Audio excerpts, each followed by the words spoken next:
And welcome to Prabha Pandey Learning Skills. In this video, we are studying about class 5th EVS NCERT chapter number 20 Whose Forest और ये है part 2। Part 1 में हमने already आधे chapter को अच्छे से समझ लिया है। अब आइए आधे चैप्टर को आगे बढ़ाते हैं। नेक्स्ट टॉपिक इज सूर्यमणि's तोरण। Suryamani was 21 when she opened a center with the help of Vasvi दीदी and others. उसने वसवी दीदी और दूसरे लोगों के साथ मिलकर के एक सेंटर खोला जब वो 21 साल की थी। She called, उसने उसका नाम तोरंग रखा। तोरंग का मतलब कुडुंग लैंग्वेज में जंगल होता है, फॉरेस्ट होता है। Suryamani wanted that the festival's people should sing their own songs, they should not forget their music and should enjoy wearing their traditional clothes.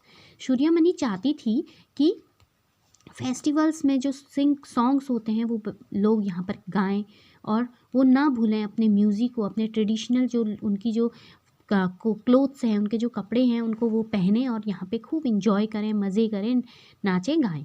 Children should also learn about herbs, medicines and the art of making things from bamboo.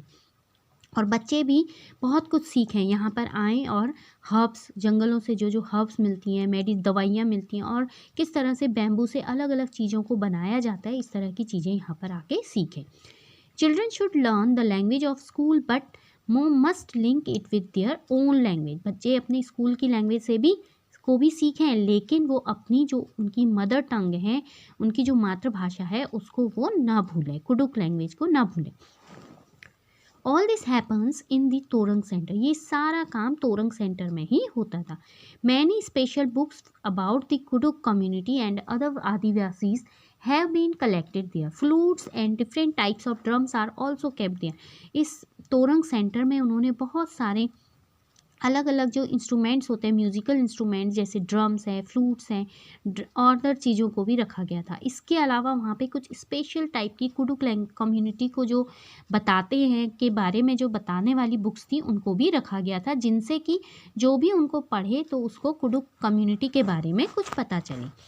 Whenever something is unfair or if someone is afraid that his land and livelihood would be taken away, यदि किसी को भी ये कुछ गलत लगता है या फिर वह किसी चीज़ से डरता है कि कहीं कोई उसका ज़मीन न छीन ले या उसकी नौकरी न छीन ले, दे टर्न टू सूर्यमणि, वे सभी सूर्यमणि को ही इस बात को की शिकायत करते थे। Suryamani fights for everyone's right, और सूर्यमणि उन सब की अधिकारों के लिए लड़ाई लड़ती थी। Suryamani and Bijoy have got married, Suryamani और बिजॉय ने शादी कर ली एंड वर्क टुगेदर, और दोनों साथ साथ में काम भी करने लगी। Today their work is praised by many people. She is invited even to other countries to share her experiences.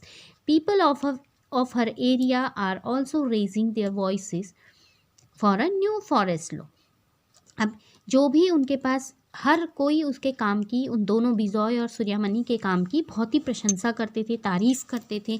वो उनको लोग इनवाइट करते थे, अपने ही देश के नहीं बल्कि बाहर के देशों के लोगों ने भी उनको इनवाइट करना शुरू किया ताकि वो अपनी एक्सपीरियंसेस को, अपनी जितनी भी उनको जानकारी पता है उस सबको सबके साथ शेयर कर सके, सबको बता सके कि उन्होंने कितनी कठिनाइयाँ, इस जगह तक पहुंचने के लिए कितनी कठिनाइयाँ झेली, कैसे कैसे वो क्या क्या उन्होंने किया, ये सब जानने के लिए बाहर के लोग भी उनको इनवाइट करते थे। उनके एरिया के लोगों के लिए उन्होंने एक न्यू फॉरेस्ट लॉ को बनाया। वो क्या है आइए जानते हैं। Right for to forest act 2007, people who have been living in the forest for at least 25 years, वो लोग जो जंगल में 25 सालों से रह रहे हैं उनको ये अधिकार मिल गया था इस लॉ के तहत कि वो वहाँ पर कुछ भी उगा सकते हैं और उसका यूज़ कर सकते हैं, जैसे चाहे वो मेडिसिन हो, कोई हर्ब्स हो या फिर कोई भी चीज़ अगर वो लोग उस जंगल में उगाना चाहते हैं या उसका यूज़ करना चाहते हैं तो वो उसको कर सकते हैं। They should not be remove from the forest, उनको उस जंगल से कोई भी नहीं निकाल सकता है।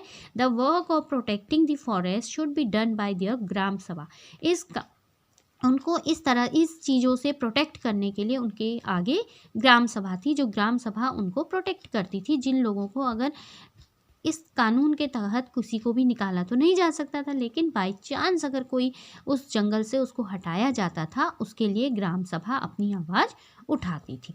तो इस तरह से अब आगे हम पढ़ेंगे एक लेटर जो सिक्ख्या नाम की लड़की जो 10th स्टैंडर्ड में पढ़ती है, उड़ीसा में रहती है, उसने लिखा है।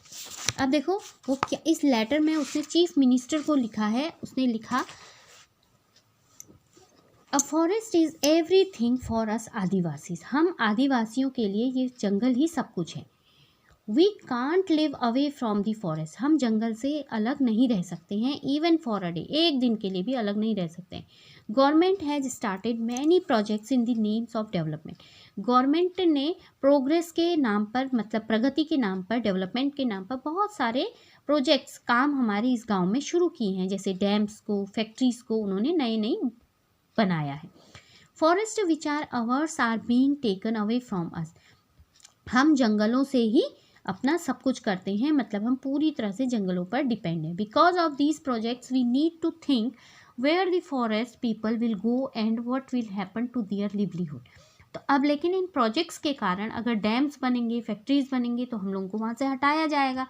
अब इन प्रोजेक्ट्स के कारण हम गाँव वाले कहाँ जाएँ, क्या करेंगे, कैसे अपना जीवन चलाएंगे। Where will the lakhs of animals living in the forest go. और जितने भी जंगल में हमारे जानवर हैं वो कहाँ जाएंगे। If there are no forest and we dig out our land for minerals like aluminium, what will be left. अब हमारे पास ना तो जंगल रहेंगे, और तो अगर हम अपनी ज़मीन को भी खोदते रहेंगे मिनरल्स या फिर एल्यूमिनियम को पाने के लिए, तो हमारे पास क्या बच जाएगा। Only polluted air, water and miles of barren land. सिर्फ हमारे पास प्रदूषित हवा, गंदी हवा, इम्प्योर हवा और पानी और गंदा, दूर दूर तक खाली बंजर ज़मीन ही हमारे पास रह जाएगी। तो इस तरह से सिक्ख्या नाम की लड़की ये लेटर सीएम को या चीफ मिनिस्टर को भेजती है। Now our next topic is lottery for farming in Mizoram. अब यहाँ पर अभी तक हमने पढ़ा था कि झारखंड में सूर्यामणि की स्टोरी, और अब हम पढ़ेंगे मिजोरम के जंगलों के बारे में, हिल्स पहाड़ियों के बारे में। अब वहाँ पर रहने वाले लोग कैसे वहाँ पर अपनी फार्मिंग करते हैं। तो ये एक स्कूल की घटना है।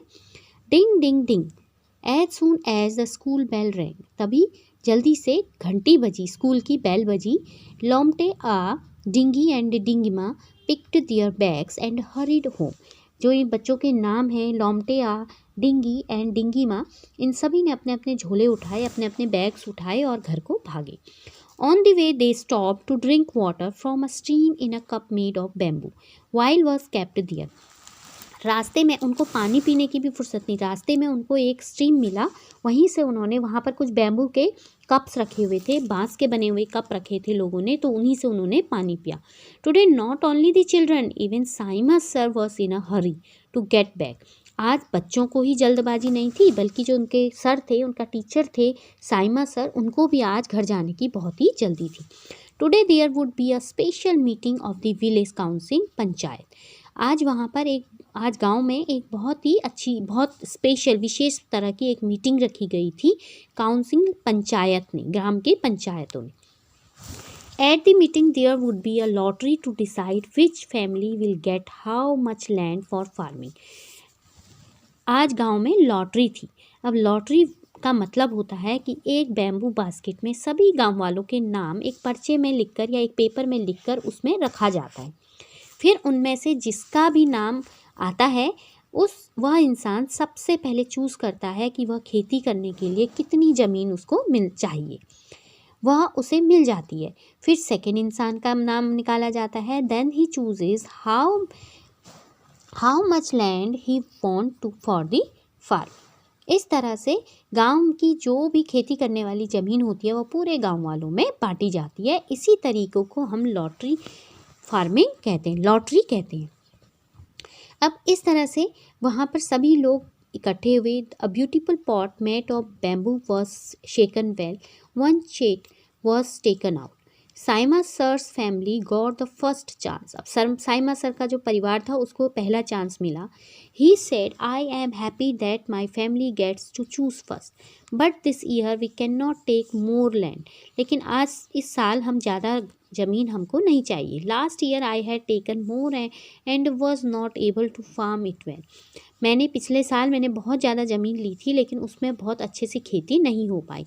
After my sister Jhiri got married, मेरी बहन की शादी हो गई। And went away it is difficult to manage farming alone, और मुझे अकेले में उस जगह पर खेती करने में बहुत ही ज़्यादा मुश्किल आ गई। Saima sir ask for 3 tin of land. उन्होंने सिर्फ 3 टिन लैंड में 3 टिन ऑफ लैंड ही मांगा। इनका मतलब होता है कि मान लो जिस ज़मीन में जितने टिन अनाज उगा रखा है, मान लो एक ज़मीन में 1 टिन अनाज उगा तो उसको हम 1 टिन कहेंगे। 2 टिन अनाज उगा है तो उसको 2 टिन, या फिर 3 टिन अनाज के उगे हैं तो उसको हम कहेंगे 3 टिन। तो इस तरह से ही लॉटरी करके ही लोगों को, पूरे गांव वालों को ज़मीन बांटी जाती है। इस topic is jhum farming. Jhum farming भी बहुत ज़्यादा मज़ेदार फार्मिंग होती है। After cutting one crop the land is left as it for some years, nothing is grown there. कुछ सालों, जब एक फसल काटने के, हार्वेस्ट करने के बाद वो उसको छोड़ दिया जाता है 1 साल के लिए, उसमें कुछ भी उगाया नहीं जाता है। द बैम्बू और weeds which grown on that land are not pulled out. और जितने भी उस ज़मीन में घास, जंगली घास उगती है, जंगली बाँस उगता है, उसको भी नहीं काटा, उसको काट के उसको उखाड़ा नहीं जाता है, बल्कि उसको काट के वहीं पर सुखा दिया जाता है। They are cut and burned, और वहीं पर सुखा के उसको जला दिया जाता है।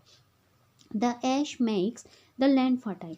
जो जलाने के बाद जो पाउडरी सब्सटेंस मिलता है, जिसको हम हिंदी में राख बोलते हैं, उसको वहीं पर छोड़ दिया जाता है। उससे गांव वाले ये कहते हैं कि उससे ज़मीन जो है वो फर्टाइल हो जाती है, उपजाऊ हो जाती है, न्यूट्रिशियस हो जाती है।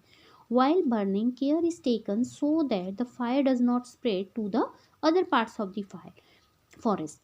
बर्निंग करते वक्त, जलाते वक्त, उस खेत को जलाते समय ये ध्यान रखा जाता है कि जंगल में आग ना घुसे, उसको फैलने से रोका जाए।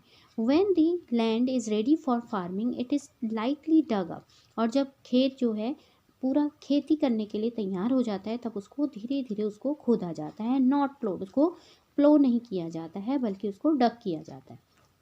Seeds are dropped on it, और उसमें सीड्स डाले जाते हैं। In one farm, different types of crops like maize, vegetables, chilies, rice can be grown। और एक ही फार्म में बहुत तरह की सब्जियों को उगाया जाता है, फसलों को उगाया जाता है, जैसे मक्का, सब्जियां, मिर्चें और चावल की खेती की जाती है। Weeds and other unwanted plants are also not pulled out. और जो वीड्स और अनवांटेड प्लांट्स होते हैं उनको भी नहीं खींचा जाता है। दे आर जस्ट कट, उनको सिर्फ कट किया जाता है। So that they get mixed with the soil, इस तरह से वो भी उस ज़मीन में ही मिल जाते हैं, उस सॉइल में मिल जाते हैं। This also helps in making the soil fertile. इस तरह से जो मिट्टी है वो ज़्यादा उपजाऊ हो जाती है। If some family is not able to do farming on time, other helps them and are given food. अगर कोई परिवार ये काम करने, जल्दी से काम नहीं खत्म कर पाता है, वो काम नहीं कर पाता है, तो उसकी दूसरे परिवार के, खेती करने वाले परिवार भी उसकी मदद करते हैं और उनको खाना देते हैं। The main crop here is rice. Mizoram की जो मेन फसल है वो है राइस, चावल। After it is cut, it is difficult to take it home. अब कटिंग करने के बाद इसको बहुत मुश्किल होता है घर तक ले जाना इस फसल को, क्योंकि मिज़ोरम में ऊंचे ऊंचे पहाड़ हैं, पर्वत हैं। पीपल को उनको कैरी करने, रोड्स नहीं है, तो पीपल को कैरी करने में बहुत ज़्यादा मुश्किल होती है। लेकिन उनको इस फसल को घर तक ले जाने के लिए उनको अपने पीठ का सहारा लेना पड़ता है। दिस टेक्स मैनी वीक्स, और इस काम को करने में बहुत हफ्ते लग जाते हैं। When the work is over, the entire village celebrate। और जब ये काम ख़त्म हो जाता है तो पूरा गांव इस चीज़ को फेस्टिवल की तरह सेलिब्रेट करता है। People get together to cook and eat। लोग सब इकट्ठा होकर के खाना पकाते हैं और खाते हैं। Sing and dance, गाना गाते हैं, डांस करते हैं। They do their special Chiro dance. वे लोग अपना एक स्पेशल जो उनका फोक डांस है, चीरो डांस, उसको करते हैं। इस डांस में लोग ड्रम्स की बीट्स पर बैम्बू स्टिक्स के में को ज़मीन में बीट किया जाता है, उसको टक टक की आवाज़ के साथ मारा जाता है और डांसर्स जो हैं उस पैटर्न में स्टिक वाइज कूद कूद करके डांस करते हैं। एंड ये डांस पूरा बीट्स पर ही है। चीरो डांस आपने देखा होगा, ज़मीन में बैम्बू को रख के टक टक करके पैटर्न बनाया जाता है, इसके ऊपर लड़कियां कूद कूद कर डांस करती हैं, जिसे हम बोलते हैं चीरो डांस, जो है मिज़ोरम का folk dance. So this is how we finish our chapter. Hope you like it. If you have any doubts and query, you can ask me in the comment box. हम मिलेंगे बहुत ही जल्दी हमारे next chapter के साथ। तब तक के लिए thank you and God bless you all.